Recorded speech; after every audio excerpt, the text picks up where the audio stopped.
Referencia del feminismo, y durante toda la semana hemos estado realizando una campaña que se ha centrado en la universidad con el cartel que veis ahí, el título que también es el mismo de esta conferencia, que para el feminismo la mujer es un número y para nosotros, para España, las mujeres son eso, representan sus valores, el trabajo día a día y otra cosa. El feminismo trata a las mujeres como una herramienta y como un número en una lista de fallecidas, un número en una subvención de asociaciones, un número en una supuesta brecha salarial que no es como nosotros creemos, y del feminismo, de su origen, de cómo es, qué es lo que defiende y cómo debería ser, nos va a hablar hoy Melissa. Así que sin otro particular, le dejo la palabra. Fuerte aplauso.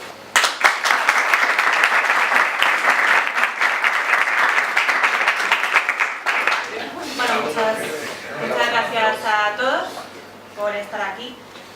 Y bueno, yo creo que lo más interesante, sobre todo porque es un tema que está obviamente ahora mucho en boca de todo el mundo, creo que es interesante, bueno, pues hablaros un poco de la perspectiva teórica, qué es lo que pretende el feminismo actual, qué es lo que debiera ser.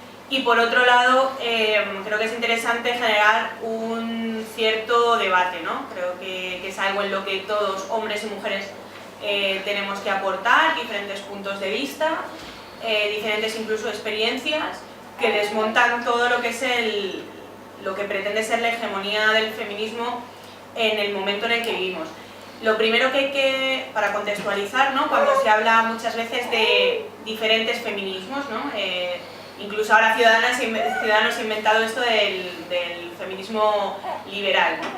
Tenemos muchísimos tipos de feminismo según a quien le interesa vivir de un tema que está de moda. Tenemos que tener lo primero muy claro, y es que la utilización partidista del feminismo no es otra cosa y no se corresponde a otra cosa que al mecanismo electoralista de todos los partidos. Es decir, ¿por qué todos se ven en la obligación de tomar posición en este tema? Porque según su sector de potenciales votantes, así deben de adoptar una postura política u otra, en función de lo que a ellos les es más rentable. Yo creo que todos sabemos que hace mucho tiempo que los partidos políticos no se rigen por ideales o ideologías previas, sino por lo que les da más rédito electoral.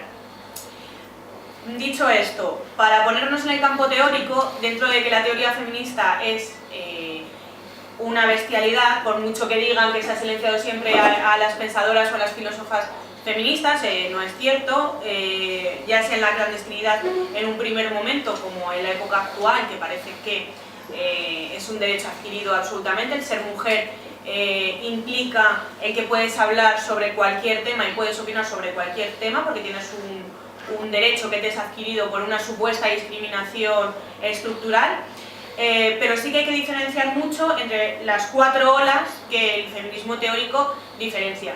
La primera ola, que es en el siglo XVIII predominantemente, es aquel feminismo del que nadie nos podemos sentir ajenos, ¿no? Porque era una cuestión social en la que cualquiera de los que estamos aquí lo podríamos suscribir. Son aquellas mujeres que simplemente luchan por los derechos sociales o los derechos de la comunidad que de otro modo históricamente no tenían. Creo que son las cuestiones básicas, ¿no? de que tenemos derecho a tener un patrimonio, tenemos derecho a la educación y a tener acceso social a otras cuestiones de vital importancia. Esto, y simplemente enmarcado en esta primera ola, es lo que podemos considerar igualdad. Igualdad de género a la hora de acceder a lo básico o a lo que debe corresponder a cualquier persona que está instaurada en un contrato social, es decir, inmerso en una sociedad civil. En esto, bueno, pues podemos situar a Simone de Beauvoir, a Millet y a todo lo que son las feministas clásicas, que muchas feministas actuales claman como si fueran, bueno, los mantras, ¿no?, de aquellas mujeres que lucharon, que están absolutamente alejadas. No es algo que haga falta que diga para que todos lo sepamos, están absolutamente alejadas de estas primeras mujeres que sí que eran mujeres luchadoras y que luchaban por los derechos de la mujer que quizás históricamente no habían tenido por el simple hecho de ser mujeres. Luego tenemos las de la segunda ola, ¿no? Que pueden ser, podemos situar del siglo XIX hasta pues, la primera mitad del siglo XX, que son lo que conocemos todos como las sufragistas. Pues aquellas mujeres, tenemos un caso ya no solo en Inglaterra, que fue donde comenzó de una forma más fuerte, aquí en España también tenemos muchos ejemplos, de aquellas sufragistas que lo que querían era que la mujer pudiera votar, algo que es un derecho social. En esto podemos encontrar como tres ejemplos principales que se suelen muchas veces nombrar. Tenemos a Clara Campoamor, que es la única que sí que efectivamente era sufragista y estaba a favor del sufragio universal, y luego tenemos a los dos ejemplos también a los que se suelen aducir las feministas actuales, que son Margarita Nelken y Victoria Kent. Bueno, luego ya las muy pasadas de tuerca claman como figura del feminismo a la pasionaria, y ya pues está fuera de cualquier comentario, porque ya sabemos que ahora todo está sujeto a poder ser tipificado como delito de odio. Margarita Nelken y Victoria Kent se opusieron en la Segunda República, cuando ellas tenían un cargo parlamentario, se opusieron al sufragio universal. Bueno, para ser un ejemplo del feminismo deja mucho que desear. La única que apoyó y que al final consiguió el voto femenino fue Clara Campoamor, que no era de izquierdas, era del Partido Liberal. Por decirlo de algún modo, sería como una especie de ciudadanos, si lo extrapolamos un poco, a la política del día de hoy. ¿Por qué Victoria Kent y Margarita Nelken decían que se oponían al sufragio universal? Ellas como mujeres parlamentarias, como mujeres teóricamente feministas. Porque decían que la mujer vivía en un machismo estructural, que era profundamente conservadora, que había sido aborregada por la Iglesia católica y que por tanto iba a votar a la derecha. Es decir, somos sufragistas, pero no mucho, solo cuando van a votar a lo que a nosotros nos interesa. Si pensamos que van a votar a las derechas, pues ya no somos sufragistas. Bueno, creemos que solo el hombre tiene derecho a votar porque es el que de verdad está emancipado.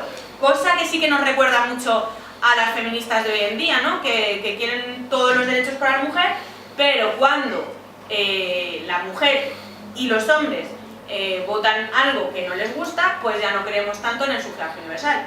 Son estas incoherencias que tiene el feminismo actual, que son muchas y las vamos a ir viendo. Yo creo que todos vemos muchas, ¿no? Muchas de las que son.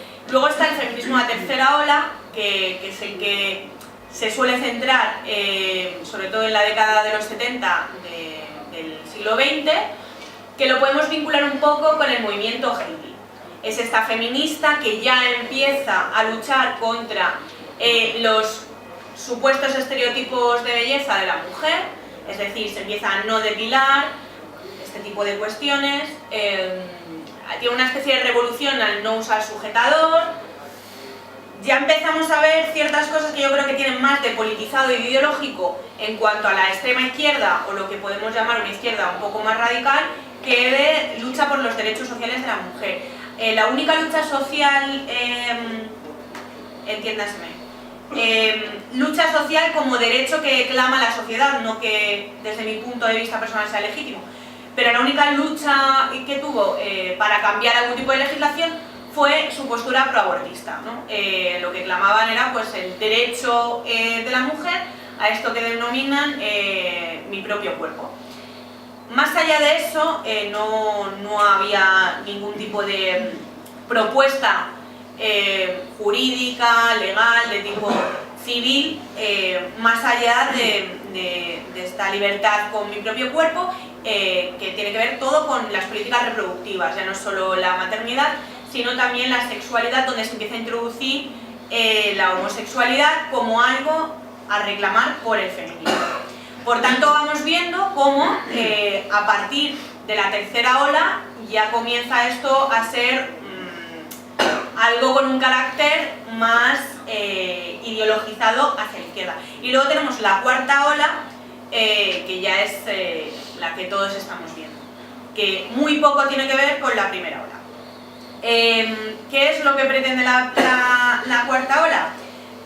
Bueno, parte de su vemos, porque estamos cansados de escucharlas hasta la saciedad, es el abortismo, el reclamar que la mujer es dueña de su propio cuerpo, y aquí llegamos a la primera contradicción, es decir, se es proabortista porque se dice que la mujer tiene que tener absoluto control de su cuerpo, pero por otro lado, la gestación subrogada no es algo bueno para la mujer porque lo que hace es mercantilizar.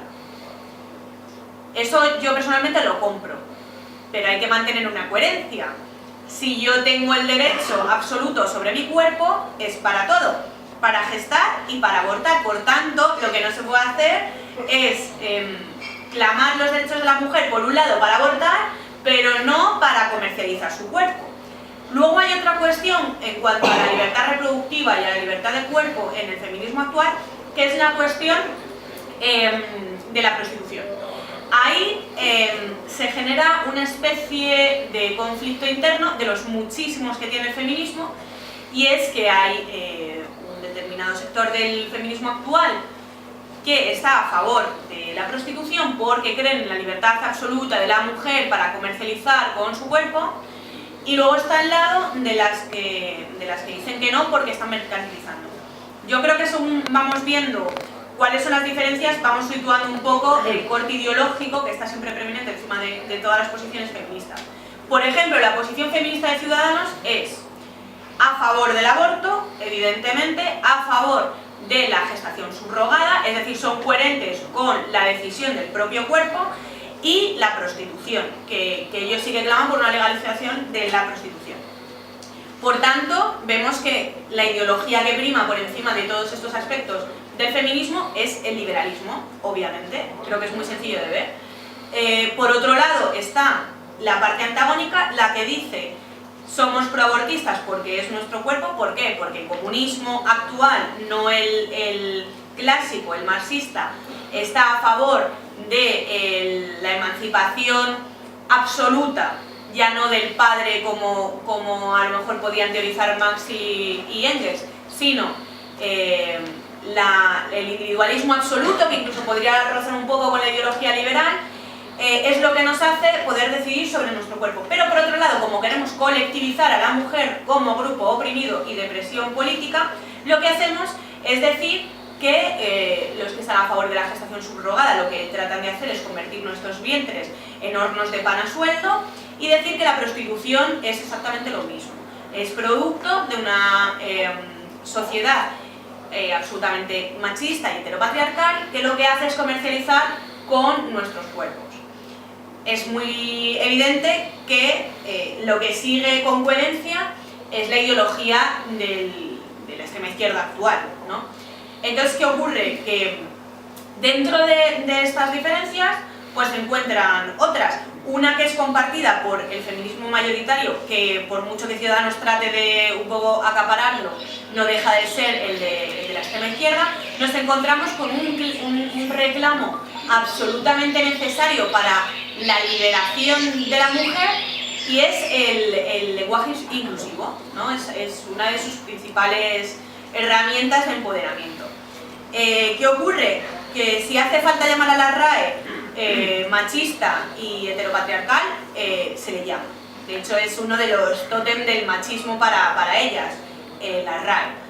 De hecho, yo os recomiendo que sigáis por Twitter a la RAE porque el community manager la verdad que es muy bueno y no tiene ningún problema en llamar idiotas directamente de una forma muy fina siempre a las feministas.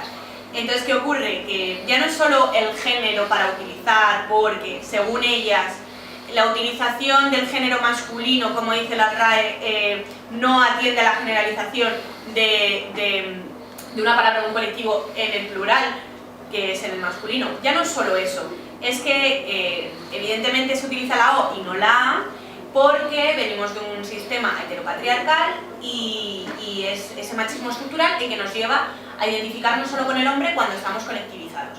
¿Qué es el primer paso que utilizaron? Acordaos que bueno, parecía como bastante compartido y aceptado utilizar el arroba, pues si alguien se siente un poco ofendido. Luego pasamos a la X, que al principio lo utilizaban más los grupos antifascistas, más de extrema izquierda, y se ha extendido a todo el sector de la población. Y luego ya empezamos con el E, que es el género neutro, ¿no? Todes, alumnes, todo tipo de estupideces. Y ahora ya el siguiente nivel, porque no estábamos a gusto con este E, es el A, el feminizar todas las palabras. De hecho recuerdo que hace un año hicimos una campaña que se llamaba Heteropatriarcada, que la hicimos en la universidad, porque sí que es verdad que en Madrid la universidad está absolutamente tomada por la extrema izquierda y por el feminismo en especial. Bueno, pues para ponerlos un poco enfrente de sus contradicciones, que obviamente sabíamos que no íbamos a evangelizar absolutamente nada porque no había nada que recuperar ahí, pero bueno, pusimos como carteles de dirección cambiando los nombres de todas las facultades, es decir, facultad de biología, facultad de derecha, bueno, de historia, bueno, pues para que se dieran cuenta que no tenía nada que ver con la emancipación de la mujer, que era completamente absurdo y que lo que sonaba era ridículo. Y que cuando una persona utiliza este tipo de acepciones, ya no hablar del famoso portavozas de Irene Montero, son cuestiones que evidentemente a la estibadora que está luchando por sus derechos en el puerto, el hecho de que una chica de 17 años se refiera a ella en género femenino o que diga estibadores porque siente que así la está empoderando, creo que a esta mujer no le está afectando nada en su día a día cuando tiene que trabajar 10 horas. Entonces, exactamente este lenguaje inclusivo, ¿para qué sirve? Desde mi punto de vista, y esto es un punto de vista personal, creo que se produce un efecto que es muy contradictorio, y es que el mensaje inclusivo se supone que lo que pretende es acercar el lenguaje y por tanto a través del lenguaje a la sociedad a todas las mujeres, a todas las personas, incluidas las mujeres. Esto pasó con el arte en un primer momento cuando surgen las vanguardias artísticas. Lo que pretendían era romper con el academicismo, con los movimientos pictóricos neoclásicos, barrocos, porque se asociaban a la aristocracia, a la gente cultivada, a la gente que podía acceder a la universidad, que eran la gente que tenía un nivel adquisitivo alto, ¿no? Lo que se podría denominar a grosso modo los señores feudales, un poco por llamarlo así, aunque fuera ya trasladado a un sistema medio burgués. ¿Qué ocurre? Que cuando las vanguardias artísticas surgen como un supuesto movimiento emancipador donde se pretende acercar al resto de clases el arte para que sea accesible para todos. Todos sabemos cuál ha sido el resultado de todas las vanguardias, del dadaísmo, del conceptualismo, del estructuralismo, que son movimientos absolutamente endogámicos donde si uno no es docto en teoría del arte no puede acceder a comprender una obra. Por tanto, ¿cuál es el resultado? Que intentando acercar el pueblo a una disciplina, como es en este caso el arte, lo que ha hecho es hacerlo muy endogámica, muy elitista, y lo que ha hecho es alejarlo. Que a día de hoy un fontanero, un electricista, un trabajador al uso, un obrero que quiere disfrutar del arte, una obra vanguardista no la va a comprender si no ha estudiado, aunque sea de una forma autónoma, este tipo de corrientes artísticas. Pues con el feminismo actual ha pasado exactamente lo mismo. Si tú no decides estudiar por ti mismo teorías feministas actuales, no vas a entender absolutamente nada. ¿Cuántos tipos de sexo hay? De orientaciones sexuales.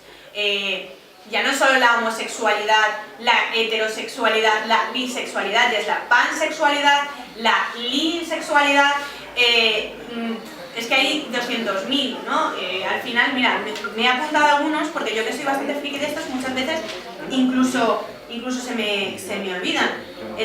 Las 10 clases o géneros principales son heterosexualidad, homosexualidad, bisexualidad, pansexualidad, demisexualidad, lisexualidad, autosexualidad, antrosexualidad, polisexualidad y asexualidad.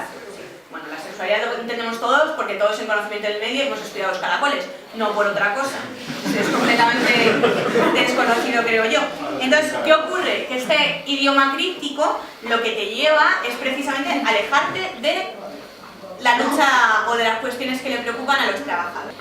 Talones de Aquiles y grandes problemas de la izquierda actual, el feminismo, porque es el mismo mecanismo que he utilizado para comparar con el mecanismo de sociabilización de las vanguardias, ocurre también con el feminismo. ¿Qué ocurre? Que en el momento en el que la izquierda adopta el feminismo como lucha propia, se aleja de las clases trabajadoras.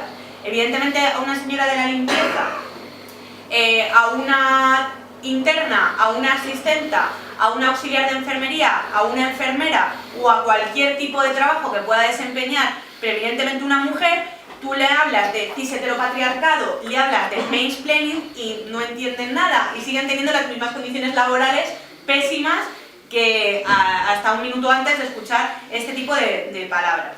El mansplaining, para los que no sepáis lo que es cuando un hombre en aras de este heteropatriarcado y este machismo estructural, trata a las mujeres supuestamente de explicarnos cosas porque cree que no las entendemos.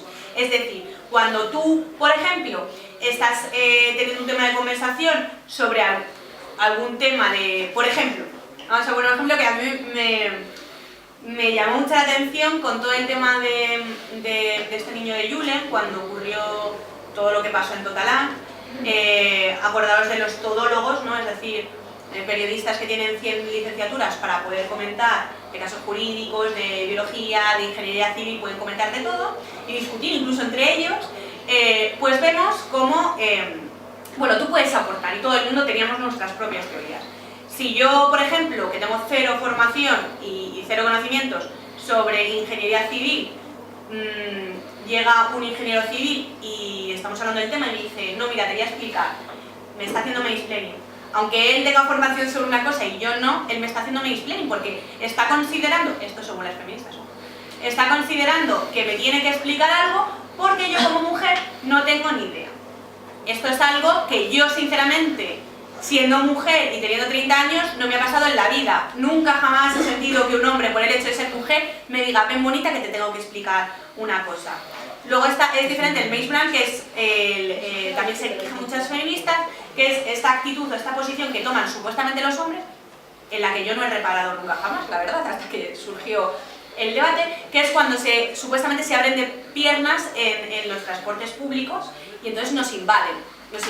Es decir, un hombre que yo entiendo, sin ser hombre, que es complicado estar con las piernas cruzadas por cuestiones fisiológicas y de la fisionomía de cada uno, pues me molesta tu comodidad y me molesta tu actitud. Entonces el hombre se abre mucho de piernas y ocupa todo el espacio vital del transporte público, no por cuestiones de necesidad física, sino por una cuestión de machismo estructural. Porque simboliza, es un símbolo fálico que dice, aquí estoy yo y tú eres una mujer y tienes que ser sumisa.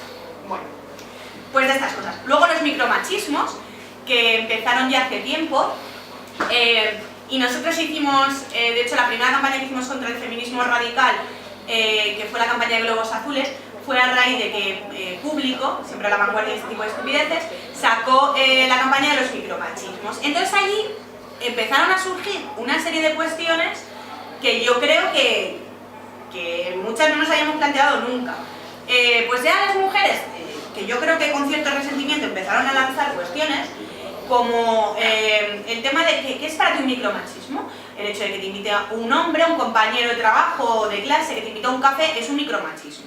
Ojo, no os podéis dejar invitar ni podéis dejar que un hombre os abra una puerta porque es un micromachismo. Es decir, lo que el hombre te está haciendo al cederte el sitio o abrirte la puerta es que tú por ti misma no puedes hacer absolutamente nada.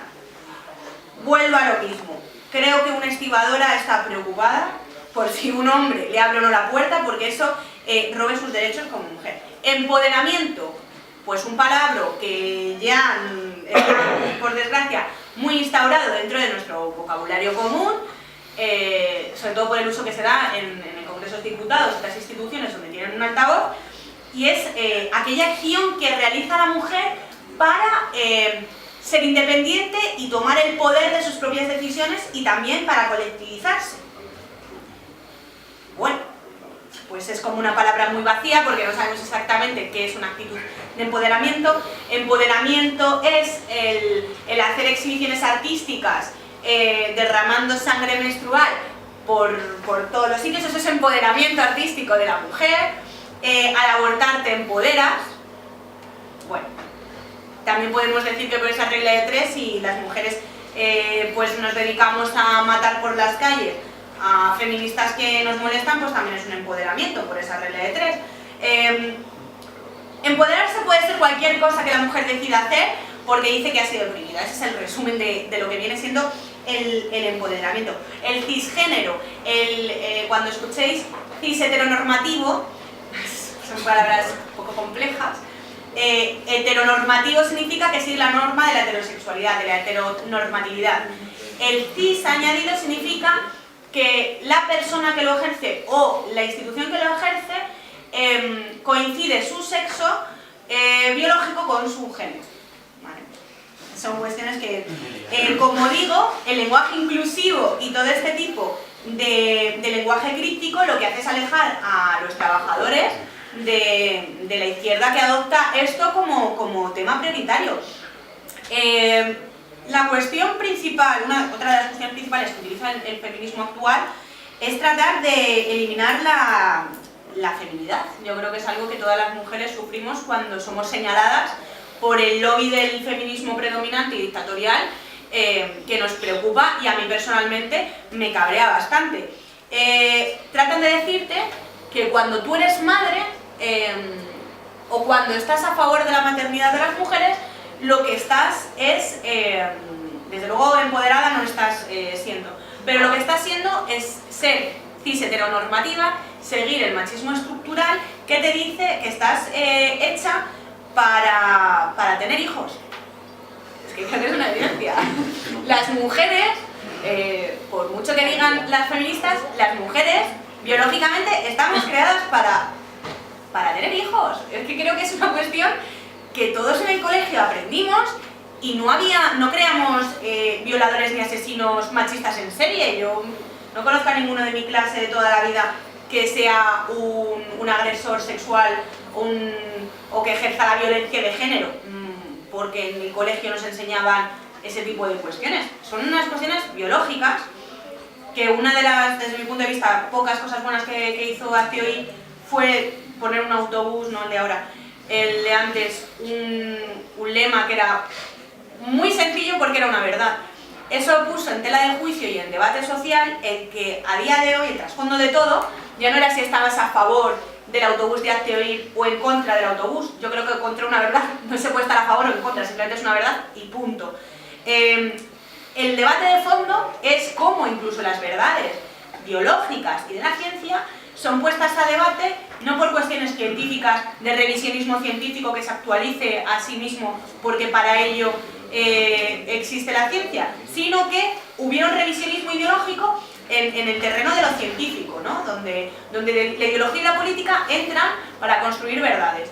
Creo que era la antesala de todo lo que estamos viviendo, porque el feminismo en un año ha evolucionado una barbaridad y nos ponen en una tesitura muy complicada. Porque ¿cómo vas a rebatir que 2 más 2 son 4 a quien te dice que son 5 y dices que 4 porque eres una opresora? Y tienes una serie de privilegios de blanco, heterosexual y occidental que te permite el decir este tipo de cuestiones, pero que ella dice que son 5 y como le lleves la contraria es que le estás oprimiendo como grupo minoritario.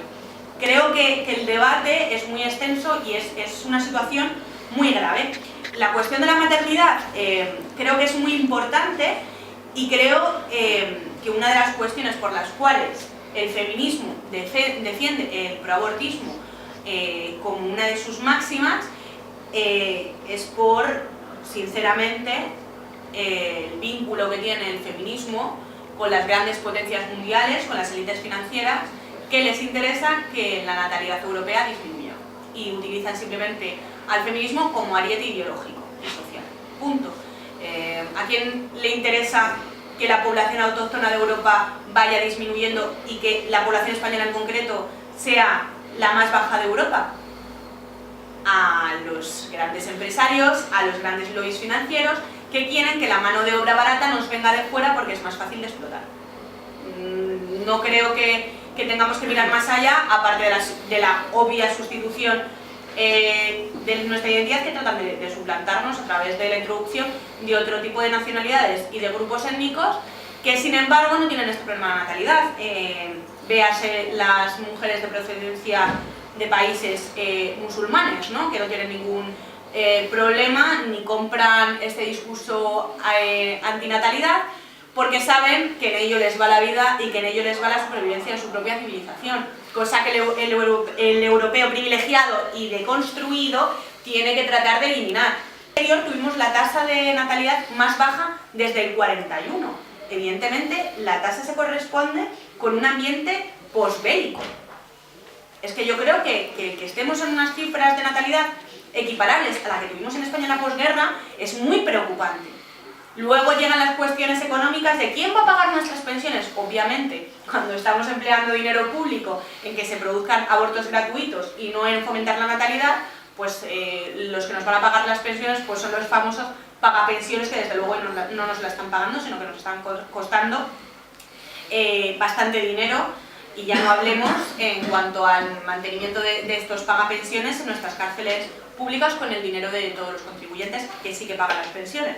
Entonces, la sustitución de la población autóctona por otra más maleable, de procedencia de países cuasi esclavistas, le interesa a los lobbies financieros. Utilizan al feminismo y por ello lo financian. No nos olvidemos de dónde procede la financiación de Femen, por ejemplo. Lo utilizan para instaurar un debate social que a ellos les interesa económicamente hablando. Y en esto, por eso digo que el feminismo entra en una contradicción que yo incluso creo que ellas no son conscientes, porque no suelen hacer autocrítica de la coherencia de su propio discurso. La cuestión de la belleza, el estereotipo de la belleza creo que no es una cuestión baladí, porque corresponde a la misma técnica de desligarnos a las mujeres de nuestra propia esencia y de nuestra propia feminidad. Ya no es solo arrebatándonos o arrancándonos lo más sagrado que puede tener una mujer, y que eso sí que es un privilegio, que es el poder dar a luz a un hijo, y que el hombre, por desgracia, no puede acercarse ni siquiera un milímetro a saber lo que es la experiencia tan profunda que puede ser para un ser. Ya no es solo eso, es que aparte de arrancarnos eso que es tan sagrado, tratan de convertirnos en hombres, que eso sí es machista. El hecho de que, por supuesto, no lleven falda, eso ya es algo más que superado, pero el tema de que parece así, dice, dirán que como estoy oprimida por el machismo estructural, me río y para mí es tabú hablar del vello de las axilas, pero es que me produce pudor, y más aún verlo en las mujeres que incluso se lo tiñen de colores.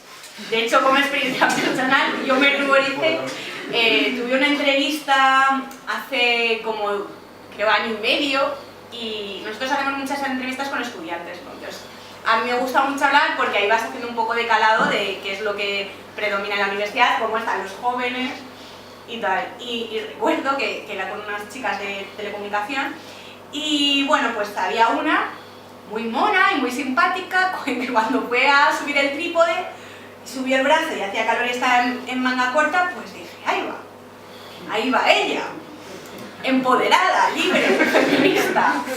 No sé si trabajará como becaria por 300 euros al mes, pero empoderada y liberada está, porque no se depila.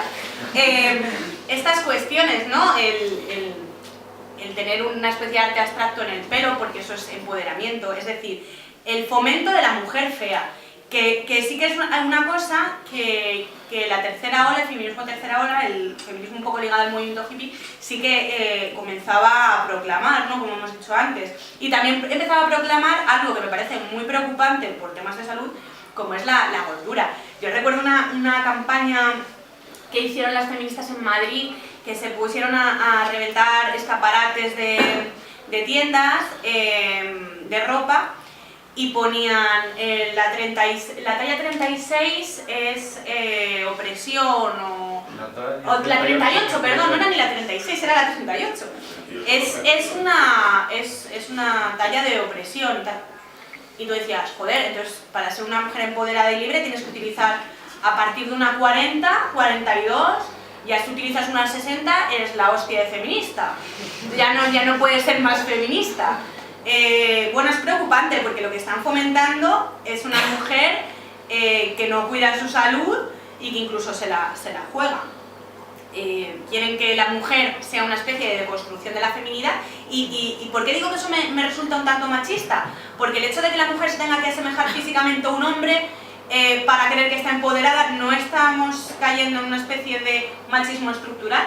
Yo creo que es otra coherencia de las que vamos señalando.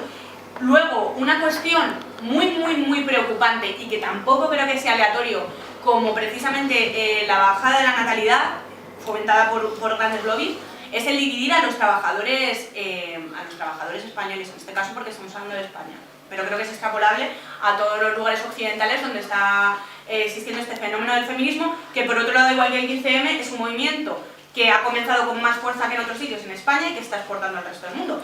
Cosas para sentirnos orgullosos últimamente no tenemos. No sé si el deporte sí, pero creo que es de las pocas cosas. Porque desde luego la exportación de estos movimientos, Argentina, ¿no?, de movimientos proabortistas, creo que es muy preocupante. La cuestión, como estábamos diciendo, es difícil en cuanto a la mujer, porque si tratan de que nosotras mismas matemos a nuestros hijos en nuestro propio vientre, si pretenden que seamos feas e insanas para poder ser mujeres empoderadas, no nos queda bastantes cosas.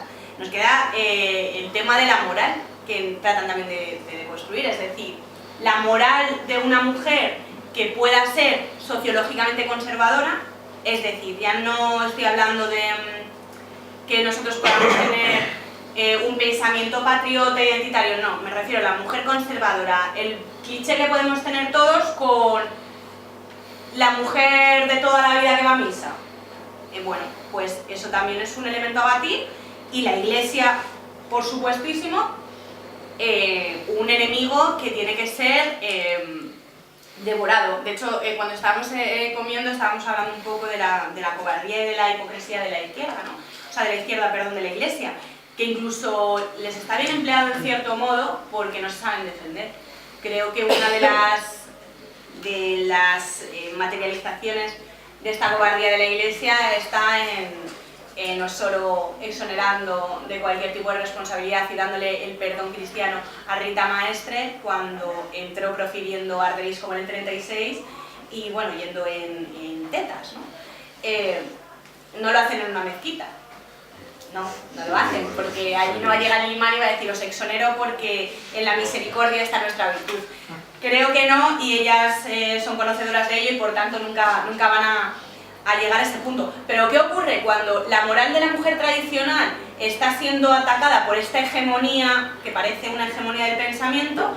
Incluso se puede llegar a imbricar en el propio pensamiento. Es decir, yo creo que ya no tanto los hombres, porque sois un poco la resistencia dentro de esta locura, aunque están los que a mí me gusta llamar el petit comité planchabragas, que las mujeres me dan la razón, que es lo menos atractivo para una mujer, este tipo de pagafantas queda un poco más fino, ¿no? Pues es la cuestión de que se trata de eliminar el sentido de la mujer. Entonces, ¿qué ocurre? Que la mujer a la que le gusta cuidar de su familia, que le gusta cuidar de sus padres cuando son mayores, que le gusta criar a su hijo, no es una mujer ejemplo. La mujer ejemplo es la mujer que no quiere tener hijos o hijas, porque, ¿veis? He caído en la ideología de género porque ya no se inculca. Cuando tratas de meter todo este combate a la sociedad, incluso la mujer que es moralmente tradicional, muchas veces se ve obligada a tener que hacer ciertas concesiones. Es decir, bueno, sí, es verdad que hay cosas por conquistar, enuméramelas con los dedos de una mano. No te voy a pedir que sean una o dos, unos 5 máximas. No, bueno, al final algo empieza a quedar, un pozo empieza a estar allí, ¿no? Las mujeres que han criado toda la vida a sus hijos, las mujeres que han tenido un trabajo en casa y ahora, bueno, tienen que hacer una cesión, hacen un chascarrillo, ¿no? bueno, Manolo, levántate y friega tú. Pues no creo que sea un escándalo el que friegue, pero tampoco creo que sea necesario hacer este tipo de comentarios para demostrar que la mujer está empoderada. Creo que la mujer se empodera a través de otras cuestiones, precisamente no desvinculándose del hombre en cuanto a la lucha por los derechos de los trabajadores. Lo que estaba diciendo hace un momento, es una de las cuestiones que a los lobbies económicos más les interesa, y es dividir a los trabajadores ya por cuestiones de género. Creo que una de las cuestiones, además estamos comentando desde la manifestación de Madrid de ayer, que un militante de Hogar muy valiente fue a la manifestación a grabar cosas y yo me aproveché de uno de los vídeos para sacar retweets. Entonces yo subí de la manifestación donde un bloque que se hace llamar No Mixto de mujeres racializadas, feministas racializadas, increpan a dos señoras feministas, que bien les está empleado también por haber alimentado un monstruo que ahora se las come a ellas. Les empiezan a increpar que no pueden estar en este bloque no mixto de racializadas porque son blancas y son putas blancas, y decían cánticos como blanca racista, no eres feminista, mi madre no se llama Chacha, vosotras sois las que explotáis a mi madre, etcétera, etcétera, ¿no? Entonces, ¿qué ocurre? Que la imagen que tanto impacto ha causado de una musulmana con el velo y unas sudamericanas y unas personas de descendencia africana, vamos a llamarlo así, increpando a unas señoras españolas que serán muy rojas y serán muy de izquierdas y les está bien empleado, insisto, pero no dejan de estar en su país, como una musulmana y dices, ¿eres racializada? No, pues fuera. Creo que al final eso es un reflejo de precisamente lo que os estoy comentando, que son los lobbies económicos los que pretenden alimentar toda esta dinámica, porque no supone otra cosa que la fractura de la clase trabajadora, que ya no lucha por sus derechos cogidos de la mano, aunque suene muy bucólico, muy romántico, pero todos unidos por la lucha a un mismo derecho, sino que vamos siendo, como las feministas dicen en este vocabulario, interseccionales. Es decir, que hay como una especie de escalas de opresión y de privilegios. El hombre europeo y la mujer europea, por el mero hecho de ser europeos, son privilegiados o privilegiadas para ellas. ¿Qué ocurre?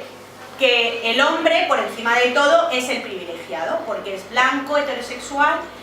Claro, el escalafón un poco más por debajo del blanco, heterosexual europeo, estaría el blanco homosexual europeo, porque tiene un poco menos de privilegios por no ser cis heteronormativo. Y luego tendríamos el hombre bisexual, por delante estaría el hombre bisexual, y luego por debajo del homosexual, en la escala de privilegios, estaría el transexual, y en esto sí que hay división de pensamientos. Para algunas, la mujer transexual, es decir, el hombre que se ha convertido a través del bisturí, por cierto, subvencionado en casos, por ejemplo, como el de la Comunidad de Madrid, por el dinero de todos, decide que quiere ser mujer biológicamente o algo similar, pues en el fondo, como es un hombre, para algunas feministas es una persona que tiene un privilegio más que las mujeres, porque socialmente sigue siendo, por esta transfobia, por la transfobia le siguen considerando un hombre. El caso, por ejemplo, de Cassandra o Ramón, depende para quién, pues en el caso de Cassandra tendría un privilegio más que una mujer feminista, porque en el fondo es considerado socialmente, no porque lo sea, sino porque socialmente es aceptado como si fuera un hombre, por la transfobia. Después de esto estarían las mujeres europeas, que siguen el machismo estructural, que obviamente están privilegiadas, pero a su vez oprimidas por su propia ideología. Y luego estarían las feministas blancas, que por el hecho de ser europeas tienen el privilegio. Luego gritaban otras cosas que era como que cada vez que una feminista blanca rompe el techo de cristal, una feminista racializada tiene que recoger los cristales del suelo. Turbio, sí, tampoco le busquemos más. Y el género más oprimido, obviamente, es la mujer racializada. que racializados somos todos, porque todos pertenecemos a una raza. La diferencia es que ellas la pueden decidir porque son una minoría y el resto no. Entonces ellas tienen que vivir, como decimos, por esta especie de escala de privilegios. ¿Qué ocurre? Que cuando se divide a los trabajadores españoles es cuando se empiezan a hablar de privilegios y de cuestiones que la mujer tiene que conquistar. La brecha salarial. Yo sinceramente no conozco a ninguna persona que haya interpuesto una denuncia en un juzgado de guardia, porque eso es denunciable, por decir que ella cobra menos que un compañero suyo por desempeñar las mismas funciones por un salario, pues eso, más bajo. La defensa que hacen las feministas a esta verdad como un templo, es decir, no, es que claro, hay trabajos donde, hay trabajos que son lo mismo, pero en la escala gremial se les pone una categoría mayor para que la patronal y los convenios colectivos, al ser un gremio en un escalafón superior, puedan percibir más. Y hace un ejemplo, las limpiadoras y los cristaleros, que cobran los hombres por peligrosidad, que es que además lo cobran porque es un empleo que se ha generado para crear una brecha salarial y que los cristaleros cobren más que las limpiadoras. Pues evidentemente la situación laboral de las Kellys, sean hombres o mujeres, en este caso es verdad que son mujeres, la situación laboral de las Kellys es lamentable y es labor y trabajo de todos reivindicar sus derechos. Pero es que no vayamos a confundir y vayamos a decir que es que un cristalero no tiene que cobrar por peligrosidad. Sinceramente yo prefiero estar dentro de una habitación que estar descolgada a 50 metros de un arnés limpiando cristales. Bueno, pues esas son las supuestas trabas y complots que genera el heteropatriarcado para generar una brecha salarial. Cogido con pinzas, no, los 500. El techo de cristal. Pues el techo de cristal es una especie de cristal machista estructural que a las mujeres nos impide llegar a las metas laborales, personales, profesionales en general, a las que queramos llegar. Pues no sé. El banco más importante de España está liderado por una mujer. No sé, nuestra vicepresidenta de gobierno y la anterior eran mujeres. No creo que vivamos en un sistema actualmente donde la mujer tenga algún tipo de problema para acceder a donde quiere llegar por una cuestión de un techo de cristal. Si nos fijamos, como las mentiras en hechos no se pueden apoyar, pues esto se tiene que crear una especie de mitología, de frases y de una retórica literaria muy importante para tratar de crear algo que en la realidad no existe. De ahí el techo de cristal, la brecha salarial. El techo de cristal es exactamente lo mismo. Cuando las sufragistas o, por ejemplo, las mujeres que luchaban porque la mujer pudiera acceder, las de primera ola, para que la mujer pudiera acceder a la educación, entiendo que se hable de techo de cristal.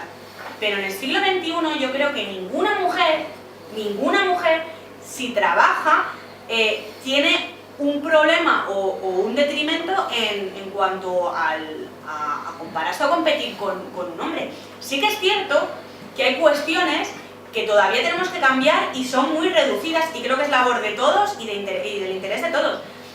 Que es la cuestión, por ejemplo, de que en algunos lugares, que es denunciable, y de hecho cuando ha ocurrido han salido denunciados públicamente, cuando a una mujer se le pregunta si va a quedarse embarazada o tiene pensado quedarse embarazada, para contratarla o no. Pero es que no por ello significa que el hombre esté menos oprimido en ese tipo de trabajos. Es una de las preguntas, por ejemplo, que se cuestionan en las entrevistas en empresas como Cuatro Casas para un famoso bufete de abogados, donde a los trabajadores se les explota y se les hace llegar al límite de la depresión severa por el volumen y la presión de trabajo. Entonces, ¿qué ocurre? Que como biológicamente las mujeres tendemos, cosas de la vida, a tener hijos, pues te preguntan si tienes en mente ser madre en un futuro cercano, porque no te pueden explotar de la misma forma. Eso obviamente no se lo pregunta a un hombre, pues porque no va a tener hijos, puede ser padre, pero no va a quedarse embarazada y por tanto tener que ausentarse por cuestiones de salud, le explotan igualmente, ¿no? Entonces, el hecho de que esto se denomine techo de cristal Pues esto sí que hay que cambiarlo, pero hay que cambiarlo tanto hombres como mujeres, porque lo que nos están haciendo es robar nuestros derechos laborales y nuestra dignidad como trabajadores, no por cuestiones de género. ¿Qué ocurre? Que enfrentamos un explotado y otro explotado por cuestiones de género. Es decir, es que tú trabajas 12 horas, yo también trabajo 12 horas, pero es que a ti no te preguntaron en la entrevista de trabajo si te ibas a quedar embarazado, entonces a mí, tú eres un privilegiado. No hay explotados privilegiados, todos son explotados y todos carecen de privilegios laborales. Entonces no se puede llevar todas estas luchas a una cuestión de género. Yo no creo que un trabajador explotado sea alguien tremendamente privilegiado. Visualmente creo, bastante a la típica niña rica de padres ricos que ahora es feminista y se dedica a decir que el heteropatriarcado la oprime, llamándole privilegiado a un currito de Vallecas que se levanta todos los días a las 5:30 de la mañana para ir a trabajar a destajo para poder dar de comer a su familia, pero él, según ellas, es un privilegiado. Es absurdo, es absurdo. ¿Y qué hacemos? Hacer que la mujer de clase trabajadora encima también se enfrente al hombre trabajador. Pues lo que hacemos es separar absolutamente las reivindicaciones laborales por cuestiones de género. Que por eso digo que ya la locura máxima es el tema de las racializadas ayer en Madrid, ¿no? Porque ya era al final la división de la segunda división de un subgrupo dividido. Entonces, es complicado. Y todo este tema, decirlo y repetirlo como un mantra que suponga un empoderamiento para la mujer, pues es bastante curioso. Una de las últimas cosas que quiero comentar, y que es la que menos voy a comentar porque creo que es la más trillada, que es el tema de la violencia de género, las estadísticas que todos conocemos, y que en las tertulias, esto que ha dicho fulanito es mentira, no hay denuncias falsas, son el 0,00001 falsas porque ha sacado el Instituto Nacional de Estadística. Nada sospechoso de manipular por intenciones o por cuestiones partidistas. Todos tenemos claro que tanto el CIS como el INE son científicos 100%, son objetivos y no están regidos por directores puestos a dedo por el partido de turno, ¿no? Es algo muy objetivo, entonces lo que diga va a misa. Ya no solo que estemos viendo todo este tipo de cuestiones, debates, sino que lo que está generando, más allá de las cifras, ¿no? Es el que se esté generando una alarma social muy innecesaria. O sea, yo he escuchado cosas, bueno, yo creo que todos os habéis reído alguna vez con los hilos precedidos por una flor rosita en Twitter y que finalizan con una flor rosita, que yo entiendo que si yo sufro una agresión sexual voy a comisaría a denunciar, no voy corriendo a Twitter a denunciarlo, pero bueno, como cualquier cosa es una agresión sexual. El que todas de repente, yo no sé en qué tipo de mundo es súper seguro vivo, pero bueno, todas cuando volvemos siempre a casa, vamos mirando atrás, nos llamamos en plan, ¡ay, tengo miedo! Acompáñame con esta llamada porque creo que me están persiguiendo, está muy oscuro. Soy una mujer y no tengo por qué tener miedo al volver a casa. Las veces que yo, por ejemplo, he tenido miedo al volver a casa es porque está oscuro y hay mucho tarado suelto, no porque sea un hombre, sino porque creo que hay gente que mataría hasta los patos. Pero sin embargo las estadísticas se venden como violencia de género. Si un loco o un delincuente, que es un reincidente, mata a una mujer, no es considerado ya como era antes considerada la violencia de género intrafamiliar de marido mata a esposa, sino que es considerada violencia de género el que un tipo con el que no te has cruzado en tu vida te mate, y como has sido mujer porque has tenido tú la mala suerte de cruzarte y no tu abuelo o tu padre, pues ya es violencia de género. Yo me quedo alucinada, de verdad. Entonces, por esa misma regla de 3, cuando hay atentados yihadistas, cuando mueren mujeres, eso tiene que ser contabilizado como violencia de género, por esa regla de 3. Entonces las estadísticas puestas desde esa postura y manipuladas por quien las manipule en su momento, pues evidentemente podemos tener debates infinitos sobre estadísticas y números que no se corresponden con la realidad. Y es que a las mujeres no nos van matando por la calle. ¿Por qué interesa este estado de falsa alarma? Pues para legitimar toda la lucha feminista que lo que pretende es dividirnos por cuestiones de género. O sea, yo veo a chavalillas de 14 años diciendo, bueno, ayer hicieron un fachitur, bueno, la sector bollo, que luego es otra subdivisión de la división, que son bolleras y por tanto menos privilegiadas que el resto, que las cis heteronormativas. Y bueno, iban parando a un taxista porque iban cortando las calles y el taxista, claro, diciéndole, pero me dejéis salir de aquí. Y empezaban a gritar, disculpa, disculpa, es que nos están matando. Pues no sé dónde están los cuerpos por las calles, sinceramente. O sea, entiendo que en un ambiente bélico pues puedas decir que nos están matando, pero es que de verdad me parece una exageración. Se está creando un estado de alarma, lo único que interesa y suscribe son los intereses de los lobbies económicos. No nos están matando, lo siento mucho. Es que de hecho cada vez nos matan menos. Que no creo que excepto algunos tarados que sí que puedan matar a mujeres por el hecho de ser mujeres, no creo que sea algo extrapolable o algo que sea una norma familiar, o sea, general. Y en cuanto a la familiaridad, que era lo que quería decir, el feminismo combate la unidad familiar porque los lobbies económicos lo que pretenden es que no estemos colectivizados como personas o como identidades, ¿no? Como trabajadores españoles, por ejemplo, esa identidad. Lo que pretenden al tratar de destruir toda la unidad familiar es atomizarnos para ser más controlables. Al final, el último eslabón que sustenta cualquier nación o cualquier patria es la familia. Son los pilares de cualquier nación. Por tanto, si atacamos la familia, derrumbamos todo porque se derrumban los cimientos. Y creo que es algo que no es escogido a dedo y que por eso se retroalimenta con las posturas proabortistas. Es verdad que creo que hay mujeres que abortan no porque sean proabortistas, sino porque también el Estado tiene una culpa muy importante, que es el no incentivar ayudas sociales o prestaciones a la mujer. Es decir, no siempre se le tiene que criminalizar a la mujer que aborta por el hecho de abortar, porque hay que entender el contexto. Lo que hay que hacer es trabajar, porque si el Estado no tiene ningún tipo de función de protección, no tiene sentido el Estado, es paternalista, porque sui generis es así, y para eso ha sido creado por nuestro contrato social. Lo que debe hacer es proteger cuando la mujer, y digo mujer porque somos las únicas que tenemos capacidad para dar la vida, pero cuando la mujer flaquea, lo que tiene que hacer el Estado es protegerla y darle las herramientas legislativas para decir no vas a abortar, pero además yo te voy a ayudar a que seas madre. Eso es lo que hay que hacer, ¿no? Creo que es lo más básico. A las que obviamente sí que hay que señalarles con el dedo la culpabilidad son a las mujeres que son proabortistas y que tratan de adoctrinar al resto, que parece que llegamos a un punto en el que si eres madre tienes que pedir perdón. Y bueno, más allá de eso, ¿qué es lo que considero que debería de ser una mujer en su feminidad, ¿no? Creo que hay que proteger la maternidad por encima de todas las cosas, porque no hay nada más bonito y más sagrado para una mujer que el ser madre. ¿Cómo vamos a llegar al punto de locura de criminalizar algo tan bello, tan bello, tan bello como dar la vida? Dar la vida a otro ser, crear personas. ¿Cómo podemos criminalizar eso como si fuera un símbolo de nuestra opresión? Pues estamos oprimidas por algo, esa es nuestra condición biológica, punto. O sea, la naturaleza es muy malvada y muy heteropatriarcal porque nos hace tener un útero, una matriz, no sé.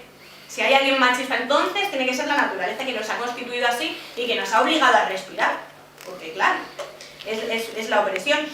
Y luego, sobre todo, el defender que somos mujeres por encima de todas las cosas, y si tenemos cosas que reconquistar, que lo hagamos, pero desde la coherencia y desde la responsabilidad.